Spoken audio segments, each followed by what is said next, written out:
Hi, welcome to Tamil botnet. நம்ம இன்னைக்கு இந்த வீடியோவில் பக் பவுண்டி ப்ரோக்ராம்ஸ் பற்றி தான் பார்க்க போகிறோம். நீங்கள் இந்த பக் பவுண்டி ப்ரோக்ராம்ஸுங்கிற வார்த்தையை வந்து நிறைய இடத்துல கேட்டிருக்கலாம். ஒருவேளை உங்களுக்கு இந்த பக் பவுண்டினா என்ன அப்படின்னு தெரிஞ்சிச்சுன்னா நீங்கள் இந்த வீடியோ பார்க்கணும்னு அவசியம் இல்லை, பார்க்காம ஸ்கிப் பண்ணிடலாம். சரி, பக் பவுண்டினா என்னென்னா, இப்போ ஒரு வெப் அப்ளிகேஷன் இருக்குது. வெப் அப்ளிகேஷனில் ஒரு டிவைசஸ் கூட பொருந்தும். இது வந்து அது ஒவ்வொரு கம்பெனியை பொறுத்து இதெல்லாம் டீட்டெயிலாக சொல்கிறேன். இப்போ நம்ம இப்போ எடுத்துக்காட்டுக்கு இந்த பேபாலில் எடுத்துக்குவோம். இந்த பேபாலுக்கு வந்து நிறைய யூசர்ஸ் இருக்காங்க உலகம் முழுக்க. ஒருவேளை இந்த சைட்டில் வந்து ஒரு சின்னதாக ஏதாவது வல்னரபிள் இருந்துச்சுன்னா இதில் இருக்கிற யூசர்ஸோட டீட்டெயில்ஸ்லாம் நம்ம, அதாவது யூசர் ஐடி பாஸ்வேர்ட்லாம் எடுத்து திருடி இன்னொருத்தவங்க பெரிய ஆள் ஆயிட முடியும், அதாவது பணக்காரங்களாயிட முடியும். புரியுதுங்களா? அதாவது இந்த சைட்டில் இருக்கிற டீட்டெயில்ஸ்லாம் எப்படி எடுப்பாங்க அப்படின்னு கேட்டிங்கன்னா, அதில் வந்து ஒவ்வொரு சைட்லேயும் ஒவ்வொரு வகையில் பக் இருக்கும். நம்ம உதாரணத்துக்கு எஸ்கியூஎல் இன்ஜெக்ஷன், எக்ஸ்எஸ்எஸ் அட்டாக் அந்த மாதிரிலாம் பார்த்தோம்ல, அதெல்லாம் என்னென்னா ஒவ்வொரு சைட்டில் இருக்க பக்கு தான். அதை யூஸ் பண்ணி இந்த சைட்டில் இருக்கிற டேட்டா பேஸெல்லாம் எடுத்து இன்னொருத்தர் தப்பாக யூஸ் பண்ணலாம். ஆனால் ஒருவேளை அது தப்பாக யூஸ் பண்ணுறது வந்து பிளாக் ஹேட்ஸ் அந்த மாதிரி தான் பண்ணுவாங்க. ஒருவேளை நீங்கள் இதை கண்டுபிடிச்சிங்கன்னா அதை ரிப்போர்ட் பண்ணுறப்ப உங்களுக்கு ரிவார்டு கிடைக்கும். அதாவது ஒயிட் ஹேட் ஹேக்கர்ஸ் மட்டும்தான் செக்யூரிட்டி குறைபாடாக இருக்கிறதெல்லாம் ரிப்போர்ட் பண்ணுவாங்க, மற்றவங்களாம் பண்ண மாட்டாங்க. அப்படி நீங்கள் ரிப்போர்ட் பண்ணுறப்ப உங்களுக்கு வந்து சன்மானம் கிடைக்கலாம். அதுதான் பவுண்டி அப்படின்னு சொல்லுவாங்க. அது வந்து தமிழில் தாராளம் அப்படின்னு டிரான்ஸ்லேட்டரில் இருக்கும், பார்த்தீங்கன்னா உங்களுக்கு தெரியும். அதாவது அந்த சன்மானம் வந்து உங்களுக்கு எப்படி இருக்கும் அப்படின்னு கேட்டிங்கன்னா, ஒரு டிஷர்ட்டாவோ, ஒரு கிஃப்ட் கார்டாவோ, ஒரு அக்னாலேஜ்மெண்ட் சர்டிஃபிகேட்டாவோ, பணமாவோ, எதுவாக வேணா இருக்கலாம். அது ஏன்னா அது சைட்டை பொறுத்து. ஒருவேளை நீங்கள் இப்போ இந்த பேபால் வெப்சைட்டில் வந்து ஒரு சின்னதாக பக் ஒன்று கண்டுபிடிச்சிங்கன்னு வச்சுக்கோங்களேன். அவங்க வந்து என்ன பண்ணுவாங்கன்னா, பேபால்லாம் உங்களுக்கு வந்து மணி தான் அதிகமாக தருவாங்க. மணி ப்ளஸ் அக்னாலேஜ்மெண்ட் சர்டிஃபிகேட். அந்த அக்னாலேஜ்மெண்ட் சர்டிஃபிகேட்டில் வந்து என்ன இருக்கும்னா, இவர் எங்கள் வெப்சைட்டில் இருக்கிற செக்யூரிட்டி வல்னரபிள் இருக்கிறதுக்கெல்லாம் க்ளோஸ் பண்ண டிஸ்பேட்ச் பண்ணுறதுக்கு வந்து டிஸ்க்ளோஸ் பண்ணுறதுக்கு வந்து ஹெல்ப் பண்ணார் அப்படின்னு நம்ம நேம் போட்டு அவங்க கம்பெனிலேருந்து அஃபிஷியலாக ஒரு சர்டிஃபிகேட் தருவாங்க. அதெல்லாம் வாங்குறப்ப நம்மளுக்கு கொஞ்சம் கெத்தாக இருக்கும். இது வந்து இந்த சர்டிஃபிகேட் வந்து ஒருவேளை நீங்கள் ஸ்டூடெண்ட்டாக இருந்தீங்கன்னா உங்களுக்கு இன்டர்வியூக்கு அட்டன் பண்ணுறப்ப இந்த சர்டிஃபிகேட் ஒருவேளை யூஸ் ஆகுமா என்னன்னு தெரியல. ஒரு சில பேர்கிட்ட கேட்டேன், யூஸ் ஆகும் அப்படின்னு என்கிட்ட சொன்னாங்க. அதான் நான் இப்போ உங்கள்கிட்ட சொல்கிறேன்.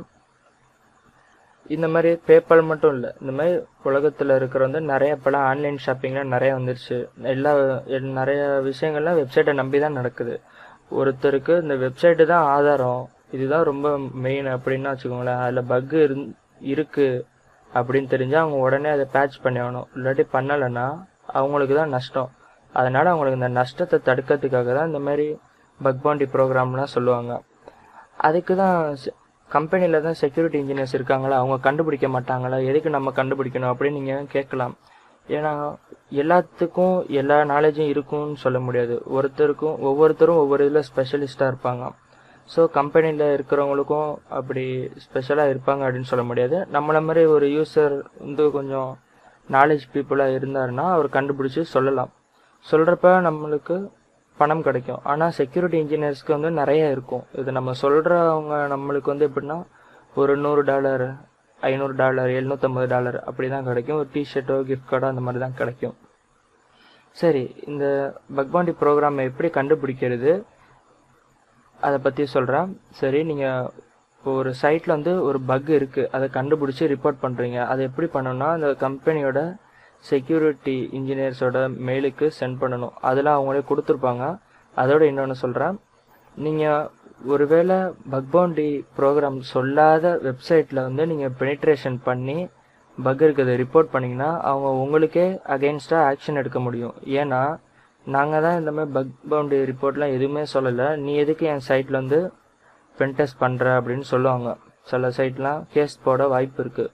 ஸோ நம்மளுக்கு வந்து எந்தெந்த சைட்டில் மட்டும் சுதந்திரமாக பக் பவுண்டிலாம் செக் பண்ணலாம் அப்படின்னு ஒரு லிஸ்ட்டு நம்மளுக்கு கிடைக்கும். இதுக்கு இந்த சைட்டுக்கு பேர் வந்து hacker1.com. இந்த சைட்டில் வந்து நீங்கள் ரெஜிஸ்டர் பண்ணிக்கோங்க. சைன்அப் பண்ணிக்கிட்டு உள்ளே போனீங்கன்னா வச்சுக்கோங்களேன், இந்த சைட்டு இருக்கும் பாருங்கள். இதில் இருக்கிற எல்லா சைட்டும் இப்போ நான் உங்களுக்கு லிஸ்ட்டு வரும் பாருங்கள். ஆண்ட்ராய்டு ஓஎஸில் இருக்கிற பக்கு சொல்லலாம்.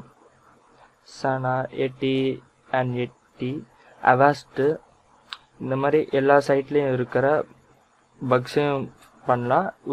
இந்த பிளாகர்லாம் இருக்குல்ல, இதெல்லாம் கூகுளோட தானே, நீங்களாம் அவங்களாம் ரிப்போர்ட் பண்ணலாம். YouTube, Apple, Sony, Google Chrome, இந்த கூகுள் குரோமில் இருக்கிற சாஃப்ட்வேர் சைடு ஏதாவது பிரச்சனை இருந்துச்சுன்னா நீங்கள் ரிப்போர்ட் பண்ணுறப்போ உங்களுக்கு நிறையா கிடைக்கும்.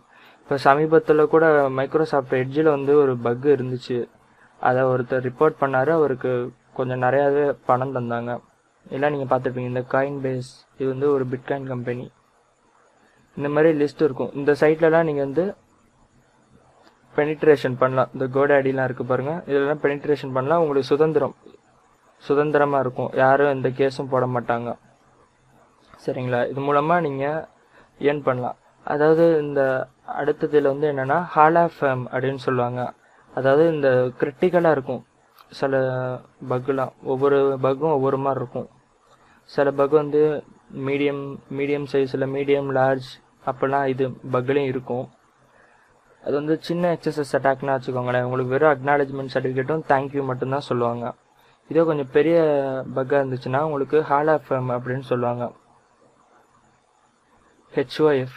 அதில் என்னென்னா அவங்க வெப்சைட்டில் இந்த மாதிரி எங்களுக்கு செக்யூரிட்டி இன்ஜினியர்ஸ் செக்யூரிட்டி ரிசர்ச்சர்ஸ் யார் ஹெல்ப் பண்ணாங்களோ அவங்க நேம்லாம் போட்டு வச்சுருப்பாங்க. அதெல்லாம் நம்மளுக்குலாம் ஒரு பெருமை தான். இதுவே நீங்கள் ஒரு சோனி சைட் இருக்குன்னு வச்சுக்கோங்களேன். என் ஃப்ரெண்ட்ஸ்லாம் நிறைய பேர் வாங்கியிருக்காங்க. சோனியில் பக்கு நம்ம சொன்னோம்னா 2 டிஷர்ட் தருவாங்க, குவாலிட்டியான டிஷர்ட்டு. அப்புறம் ஒரு சர்டிஃபிகேட் தருவாங்க. பணம் தர மாட்டாங்க. பேபால், கூகுள், யூடியூப் இவங்கெல்லாம் பணம் தான், உங்களுக்கு சொல்லவே தேவையில்லை. அதாவது நம்ம கண்டுபிடிக்கிற பக்கை பொறுத்து தான். ஓகேவா? அதனால நீங்கள் என்ன பண்ணுங்கள், HackerOneல ரெஜிஸ்டர் பண்ணிடுங்க. சரி, எல்லா பக்குக்கும் நம்மளுக்கு பணம் கிடைக்குமா அப்படின்னு கேட்டிங்கன்னா கிடைக்காது. ஏன்னா நம்மளுக்கு இந்த பக் ஹண்டிங் அப்படிங்கிறது, இது பக் ஹண்டிங்னு சொல்லுவாங்க. இதுக்கு நம்மளுக்கு ஸ்பீடு தான் முக்கியம். ஏன்னா நம்ம கண்டுபிடிச்சிருக்க பக்கையே இன்னொருத்தரும் கண்டுபிடிக்க வாய்ப்பு இருக்குது. அதனால நம்ம ஃபஸ்ட்டு கண்டுபிடிச்சோடனே ஃபஸ்ட்டாக ரிப்போர்ட் பண்ணிடணும். ஏன்னா இல்லை, ஸ்பீடு முக்கியம். ஒருவேளை நீங்கள் இதில் கொஞ்சம் லேட்டாக ரிப்போர்ட் பண்ணிட்டீங்க, உங்களுக்கு முன்னாடி இன்னொருத்தர் ரிப்போர்ட் பண்ணியிருக்காருன்னா நீங்கள் பண்ணது டூப்ளிகேட் அப்படின்னு சொல்லிடுவாங்க. நிறையா பக் ஹண்டர்ஸ்க்கு இருக்கிற எரிச்சலான வார்த்தையே டூப்ளிகேட் அப்படின்னு தான் சொல்லுவாங்க. நானே நிறைய தடவை இந்த மாதிரிலாம் ரிப்போர்ட் பண்ணி ஃபெயில் ஆகிருக்கேன். சில சர்டிஃபிகேட்டும் கிடச்சிருக்கு, ஆனால் அதெல்லாம் கொஞ்சம் வேலிட் இல்லை, சும்மா சாதா கம்பெனி தான். சரி, இந்த மாதிரி எந்த மாதிரி வெப்சைட்லாம் அதிகமாக ஏர்ன் பண்ணலாம் அப்படின்னு கேட்டிங்கன்னா, அதாவது மணி ரிவார்டு தருவாங்கன்னா, புதுசாக வளர்ந்து வரும் பார்த்தீங்களா, ஆன்லைன் ஷாப்பிங் இந்த மாதிரி சைட்லலாம் நீங்கள் பண்ணிங்கன்னா உங்களுக்கு நிறையா கிடைக்கும். சரி, நான் இப்போ ஒரு சைட்டு சொல்கிறேன். இது டெல்லோட வெப்சைட், அஃபிஷியல் வெப்சைட். இதில் இருக்கிற பக்கு தான் நான் கண்டுபிடிச்சேன். அதாவது என்னென்னா XSS அட்டாக். இந்த XSS அட்டாக்கு பற்றி நான் ஒரு 4 வீடியோ தான் சேனலில் போட்டிருக்கேன். இது ஒரு பெரிய சப்ஜெக்ட். அதாவது SQL இன்ஜெக்ஷன் மாதிரி இதுவும் ஒரு பெரிய சப்ஜெக்ட். சரி, இதில் எங்கே XSS அட்டாக் அப்படின்னு கேட்டிங்கன்னா, இந்த வீடியோ பிளேயர்னு ஒரு ஆப்ஷன் இருக்கும். இந்த வீடியோ பிளேயர் ப்ளே ஆகிறதுக்கு இருக்குது இந்த சைட்டில்.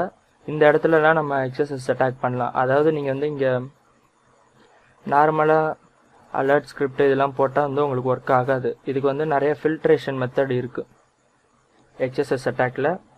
இதில் இங்கே பார்த்தீங்களா, பேட் ரெக்வஸ்ட் அப்படின்னு வந்துடும். இந்த ரெக்வஸ்ட்லாம் பைபாஸ் பண்ணுறதுலாம் நிறைய மெத்தட் இருக்குது. இதில் நான் இப்போ என்ன பண்ண போகிறேன்னா, போஸ்ட் அப்படின்னு ஒரு மெத்தட் இருக்கும். நீங்கள் ஹேக்பாரில் இங்கே பார்க்கலாம். இருங்க, இது லோட் ஆகிட்டோம். ஓகே, லோட் ஆகிடுச்சு. இதில் போஸ்ட் மெத்தட் அப்படின்னு இருக்கும். இதுலேயும் நீங்கள் செக் பண்ணி பார்க்கலாம். இந்த போஸ்ட் மெத்தட்னா என்ன, இது எப்படி ஒர்க் ஆகுதுன்னா நான் அடுத்த வீடியோவில் சொல்கிறேன். இது சும்மா ஜஸ்ட் ஒரு பேசிக் மட்டும்தான். இதுலேயும் நீங்கள் சும்மா ஒரு அலர்ட் பாக்ஸ் போட்டிங்கன்னா வச்சுக்கோங்களேன், ஒர்க் ஆகாது.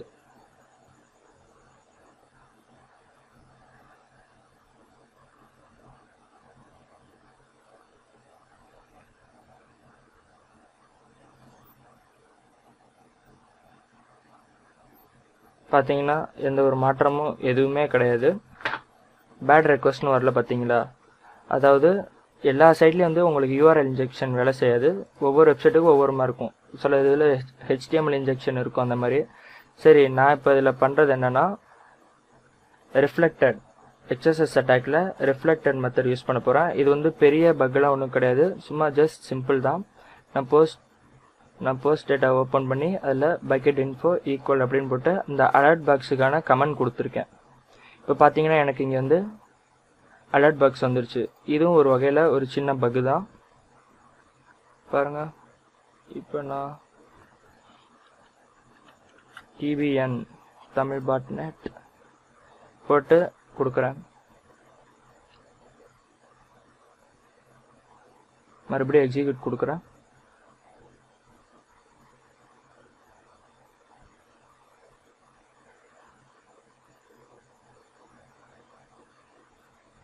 இதை பார்த்தீங்களா உங்களுக்கு வந்துருச்சு. இல்லை நீங்கள் இந்த கோடை பார்த்தீங்கன்னா %2FF அப்படிலாம் இருக்கும். இதில் என்னென்னா ஃபில்டர் பண்ணுறதுக்காக இது வந்து URL என்கோடிங் அப்படிலாம் சொல்லுவாங்க. இதில் வந்து நிறைய மெத்தட் இருக்குது. அதெல்லாம் யூஸ் பண்ணி ஃபில்டர் பண்ணியிருக்கேன். இப்படி ஃபில்டர் பண்ணாமல் நீங்கள் இந்த கோட் போட்டிங்கன்னா உங்களுக்கு வந்து இது எக்ஸிக்யூட் ஆகாது. ஓகே, நான் இந்த பக்கை வந்து இந்த XSS அட்டாக் வந்துச்சுல்ல, இதை நான் ஸ்க்ரீன்ஷாட்டை எடுத்து நான் டெல்லோட செக்யூரிட்டி இன்ஜினியர்ஸ்க்கு வந்து மெயில் பண்ணேன். அவங்க என்ன பண்ணியிருக்காங்க அப்படிங்கிறத நான் இப்போ உங்களுக்கு லைவாக காட்டுறேன். சரி, லைவ் கிடையாது, இது ஏற்கனவே பண்ணி வச்சது தான். அதை நான் உங்களுக்கு இப்போ மெயிலை காட்டுறேன். இப்போ வந்து என்னோடய தமிழ் பாட்நெட் அக்கௌண்ட்டா, இதுலேருந்து நான் என்ன பண்ணியிருக்கேன், நான் பக்கு கண்டுபிடிச்சிருக்கேன் அப்படின்னு ரிப்போர்ட் பண்ணேன்.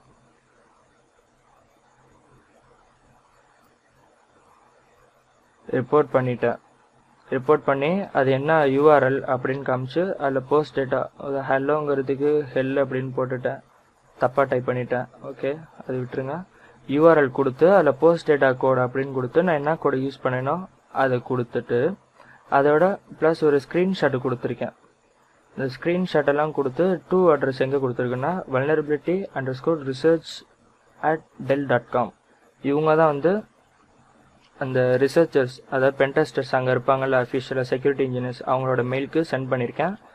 உடனே அவங்க என்ன பண்ணியிருக்காங்க அப்படின்னு கேட்டிங்கன்னா, எனக்கு வந்து ஒரு மெயில் அனுப்பிச்சிருக்காங்க. Hi, thanks for reporting. நீங்கள் எந்த ரிப்போர்ட் பண்ணாலும் முதல்ல தேங்க்ஸ் சொல்லிடுவாங்க. அதாவது எல்லா சைட்லேயும் மோஸ்ட்லி, ஏன்னா அவங்களுக்கு வந்து நம்ம பக்கை வந்து சொல்லி கொடுத்துருக்கோம். அதுக்காக அவங்க என்ன சொல்லியிருக்காங்க, எங்களுக்கு வந்து வேற ஒரு சோர்ஸ் மூலமாக இந்த இதை எங்களுக்கு தெரிஞ்சிருச்சு, அதனால் சாரி, நீங்கள் பண்ணதை நாங்கள் வந்து அப்ரிஷியேட் பண்ணுறோம், ஆனால் உங்களுக்கு வந்து இதில் ஒன்றும் தர முடியாது அப்படிங்கிறத சொல்லிட்டாங்க. நான் உடனே எனக்கு தெரியும், இருந்தாலும் என்ன பண்ணேன், வேணுக்குன்னு ஐ வாண்ட் அக்னாலஜ்மெண்ட் சர்டிஃபிகேட் அப்படின்னு கேட்டிருக்கேன். உடனே அவர் என்ன சொல்லியிருக்காரு,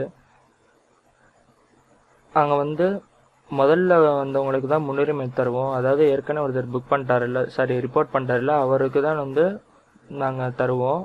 நீங்கள் வந்து இது வந்து அனதர் சோர்ஸு, அதனால் இதுக்கு தர முடியாது. உங்களுக்கு இது வேணும்னா மறுபடியும் வேறு ஏதாவது பக் வேணால் கண்டுபிடிச்சி ரிப்போர்ட் பண்ணுங்கள். நீங்கள் இதை புரிஞ்சிருப்பீங்க அப்படின்னு நம்புகிறேன் அப்படின்ட்டு அவர் போட்டு அனுப்பிச்சிருக்காரு. அவர் பேர் Lokesh, Dell vulnerability core team. ஓகேவா, இது நான் ரிப்போர்ட் பண்ணேன். எப்போ பண்ணேன், நவம்பர் 24. அதுக்கு முன்னாடியே ஒருத்தர் பண்ணியிருக்காரு. இன்றைக்கி டேட் என்ன, 12வது மாதம் 8ஆம் தேதி. ஓகேவா, எத்தனை வாரமாச்சு, இருந்தாலும் இன்னும் அவங்க இந்த பக் வந்து ஃபிக்ஸ் பண்ணலை. இதுக்கும் காரணம் இருக்குது. ஏன்னா நம்ம பக்கு இருக்குன்னு சொன்ன உடனே அவங்க வந்து இதை உடனே பேட்ச் பண்ண முடியல. ஏன்னா இந்த சைட் வந்து அவ்வளோக்கும் ஒன்றும் முக்கியமான சைட்டும் கிடையாது. அது மட்டும் இல்லாமல் எல்லா இந்த சைட்டுக்கு வந்து அவங்க ப்ரோக்ராம் எழுதியிருப்பாங்கல்ல, அந்த ப்ரோக்ராம் ஃபங்க்ஷன்ஸ்லாம் உடனே நம்ம கை வச்சிட முடியாது. இந்த சின்ன பக்குக்காண்டி நம்ம இதை பேட்ச் பண்ண கை வச்சோம்னா மற்ற ஃபங்க்ஷன்லாம் கொலாப்ஸ் ஆக கூட வாய்ப்பு இருக்குது. ஸோ அவங்க வந்து இந்த பக்கெல்லாம் ரிப்போர்ட் பண்ண ஃபிக்ஸ் பண்ண கொஞ்சம் லேட் ஆகலாம். சரிங்களா, அடுத்தது என்னென்னா, இந்த பக் பவுண்டியே லைஃப் டைமாக வச்சு நம்ம வாழ முடியுமா அப்படின்னு கேட்டால் சத்தியமாக முடியாது. ஏன்னா இந்த பக் பவுண்டியில் நீங்கள் ஏர்ன் பண்ணுறது, அதாவது இந்த பக்கை தேடி ஏர்ன் பண்ணுறதை விட நீங்கள் ஒரு கம்பெனியில் பேசாமல் வேலையை ஒழுங்காக பார்த்துருக்கலாம். ஏன்னா நிறைய கம்பெனியில் வந்து உங்களுக்கு பணம் தர மாட்டாங்க. நான் சொல்லியிருந்தேன்ல, டிஷர்ட்டு, கிஃப்ட் கார்டு அந்த மாதிரி தான் சொல்லுவாங்க. சில கம்பெனியில் வெறும் தேங்க்யூ மட்டும்தான் சொல்லுவாங்க, ஒன்றுமே தர மாட்டாங்க. அக்னாலஜ்மெண்ட் சர்டிஃபிகேட் கூட கிடையாது. ஸோ நம்ம இந்த பக் பவுண்டியில் வந்து அதிகமாக கான்சென்ட்ரேட் பண்ணலாம். ஸ்டூடெண்ட்டாக இருந்தீங்கன்னா பண்ணலாம். ஒருவேளை நீங்கள் ஃப்ரீ டைமில் பண்ணலாம். ஒருவேளை உங்களுக்கு முக்கியமான வேறு வேலை இருக்குது அப்படின்னா இதெல்லாம் ட்ரை பண்ண வேணாம், ஏன்னா டைம் வேஸ்ட் ஆகும். உங்களுக்கு இந்த வீடியோ பிடிச்சிருக்கும் அப்படின்னு நினைக்கிறேன். இந்தமாதிரி பக் பவுண்டியெல்லாம் ஏன் நிறைய ப்ரொஃபஷ்னல் ஹேக்கர்ஸ்லாம் ஏன் கலந்துக்கிறது இல்லை அப்படின்னு உங்களுக்கு புரிஞ்சிருக்கும்னு நினைக்கிறேன். ஏன்னா பணம் ஒன்றே கிடைக்காது, அதுதான். ஸோ உங்களுக்கு இந்த வீடியோ புரிஞ்சிருக்கும் அப்படின்னு நம்புகிறேன். பிடிச்சிருந்தா லைக் பண்ணுங்கள், பிடிக்கலன்னு டிஸ்லைக் பண்ணுங்கள். அதுக்கு முன்னாடி ஒன்று சொல்கிறேன், அதுக்குள்ளே போயிடாதீங்க. நீங்கள் இந்த மாதிரி வெப்சைட் ஹேக்கிங்கோட இந்த பக்ஸு இதெல்லாம் படித்து தெரிஞ்சுக்கணும் அப்படின்னா நிறையா இந்த வெப் அப்ளிகேஷன் வந்து நிறையா டைப் வல்னரபிள் இருக்குது. இங்கே பாருங்கள், cross site scripting, HTML injection, SQL, CSRF இந்த மாதிரிலாம் நிறையா வல்னரபிள் இருக்குது. அதை நீங்கள் கற்றுக்க www.OWASP.org அந்த சைட்டுக்கு போனீங்கன்னா வச்சுக்கோங்களேன், டாப் 10 வல்னரபிள் இருக்கும். அதாவது இந்த உலகத்தில் அதிகமான வல்னரபிள் இருக்கிற 10 வல்னரபிள் இருக்கிற லிஸ்ட் இருக்கும். அதை நீங்கள் அந்த பக்கு எப்படி ஒர்க் பண்ணுது, அது எதனால இருக்குது அப்படின்னு எல்லா ஃபங்க்ஷனும் அவங்க கொடுத்துருப்பாங்க. அதை நீங்கள் படித்தீங்கன்னா நீங்களும் ஒரு பெரிய ஹேக்கராகவோ ஒரு நல்ல ப்ரோக்ராமராகவோ வர வாய்ப்பு இருக்குது. ஸோ நீங்கள் இதையும் படித்து பாருங்கள். இதை படிச்சுட்டு இதை எங்கே ஒர்க் பண்ணி பார்க்கணும் அப்படின்னா எல்லா டைமும் வந்து உங்களுக்கு லைவ் சைட் கிடைக்காது. ஸோ அதை நம்ம என்ன பண்ணால் நம்மளோட லோக்கல் ஹோஸ்ட்டில் வந்து டெஸ்ட் பண்ணணும். HTML injection, XSS attack, XML injection, cross site scripting, open redirection, இந்த மாதிரி நிறைய பக்கு வதன்னு இருக்குது. இதெல்லாம் கற்றுக்கொண்டா BWAP, DVWA அப்படின்னு 2 வல்னரபிள் ஆப் இருக்குது. அதெல்லாம் வந்து லோக்கல் ஹோஸ்ட்டில் செட் பண்ணிவிட்டு அதிலே நம்ம எல்லாத்தையும் நம்மளுக்கு தேவையான ஹேக்கிங் மெத்தடு, அட்டாக் எல்லாமே ட்ரை பண்ணி பார்க்கலாம். அதுவும் எப்படி பண்ணணும்னு அடுத்தடுத்த வீடியோலேருந்து சொல்கிறேன். உங்களுக்கு இந்த வீடியோ பிடிச்சிருந்தா லைக் பண்ணுங்கள், பிடிக்கலன்னா டிஸ்லைக் பண்ணுங்கள், சப்ஸ்கிரைப் பண்ணுங்கள். தேங்க்ஸ் ஃபார் வாட்சிங்.